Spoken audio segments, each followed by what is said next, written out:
Weekend kali ini nggak ada jalan-jalan jauh, nggak ada liburan, nggak ada tempat wisata, cuma keluar rumah buat cari makan berdua. Tapi ternyata perjalanan cari makan ini nggak sesederhana yang dibayangkan. Begitu keluar rumah, bukannya jalanan sepi dan tenang seperti yang dibayangkan, malah disambut dengan macet. Mobil dan motor padat, jalanan penuh, matahari juga lumayan terik. Belum lagi debu dari kendaraan yang lewat. Pokoknya paket lengkap. Weekend rasa weekday, tapi ya sudah, namanya juga misi mencari makan. Mau bagaimanapun tetap harus lanjut, pelan-pelan mengikuti arus kendaraan, kadang berhenti, jalan sedikit, berhenti lagi, sambil melihat kendaraan yang terus berlalu lalang.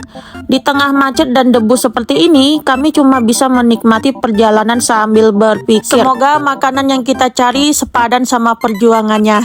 Setelah melewati jalanan yang cukup ramai, akhirnya sampai juga di tempat makan.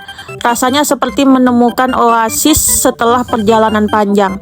Begitu duduk, lupa sama macet, lupa sama panas, lupa sama debu. Yang penting sekarang makan. Sambil menunggu makanan datang, kami ngobrol santai, nggak ada agenda khusus, nggak ada pembicaraan yang harus serius, cuma menikmati waktu berdua. Karena ternyata quality time setelah menikah itu nggak selalu harus pergi ke tempat yang bagus. Kadang perjalanan melewati jalanan macet dan berdebu pun bisa jadi cerita. Apalagi kalau ditemani orang yang sama, orang yang dari dulu selalu jadi teman perjalanan.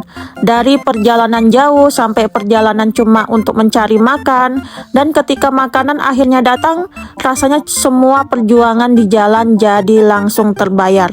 Weekend kami memang sederhana, keluar rumah, kena macet, kena debu, cari makan, makan berdua, lalu pulang.